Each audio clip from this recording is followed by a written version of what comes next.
I'm grateful that I was able to do it.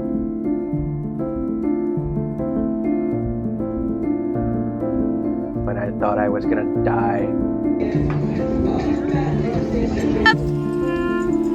Would you do it again?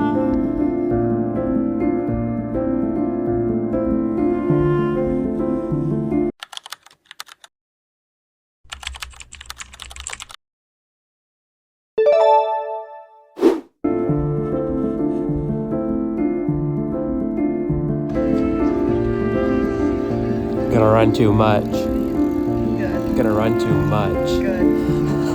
And if you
Good job!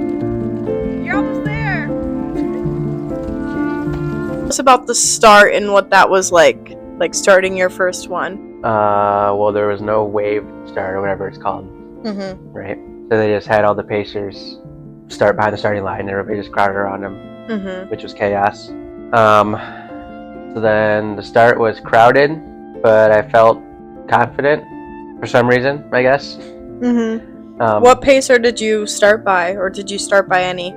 Because you had left already, right? Yeah. I ended up like 20 meters behind the 4-hour person.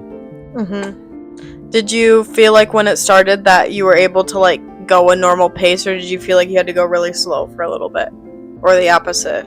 I felt normal, but I guess the first couple miles were technically a little fast. Like they were like 850 something, and I guess I didn't want to go even that fast. Yeah. But Let's go, Brendan! Good job! Good job! the first half was easy. Like if I felt like I would be able to get 4 hours.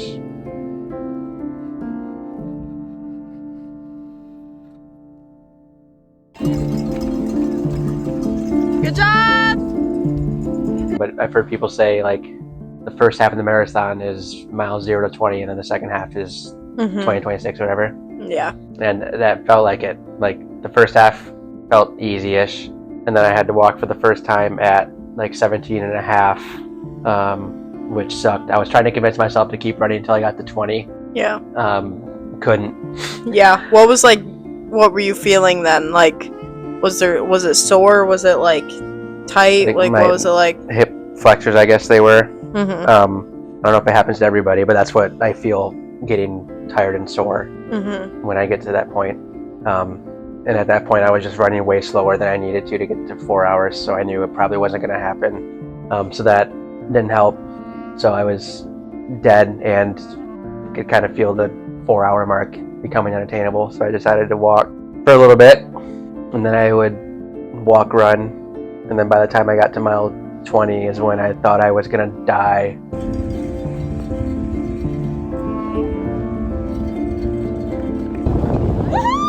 Good job! You're doing great. You're doing really good. You're doing so good. Well, I guess mile 19 was technically the farthest I had ever run at that point, but then mile 20 was like the first number that felt pretty crazy to get to that number. And then realizing there's still 6.2 miles, so it's just a matter of trying to manage the pain and trying not to think about how much time I still had to deal with it before it was over.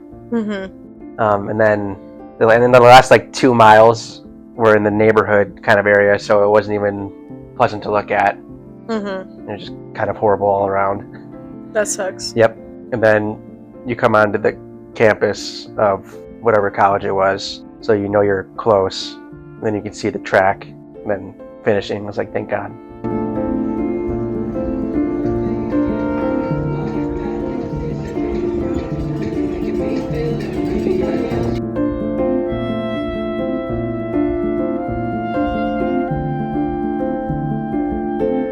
How was the course? Anything memorable of the course? I mean, the whole point of the course, I guess, is the views and the houses and the lake. So that made enduring the pain a little easier.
It's like a reward.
feel like I'm more proud of the quality of the training.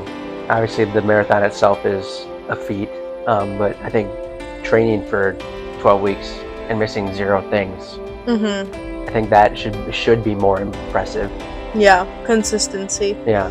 Yeah, and even your weekly mileage has been kind of higher than it's ever been, which we're hoping to build on that for next time even, but like even keeping that consistent, it's pretty crazy. So it's good. Yeah. Would you do it again? Yes, I When? will. Well, we have the one in November in the Thumb. So Do. the one he did was like up the coast and back in northern Michigan. So like up here, there's one on the coast, like around the Thumb, that we want to do from Port Austin to Caseville. So you It's thinking just in maybe a straight line. It's not an outback, it's not a loop, it's just 26 no, miles it's actually straight. a curved line because it's around the Thumb. So it's not a straight line, it's a curved line, which I think is kind of cool. So they shuttle you to Port Austin from Caseville, and then you run to Caseville, which I think is kind of cool. And then it's always like a different thing. So I think we should do that one. We probably will. At least the half we'll consider. So maybe catch us there.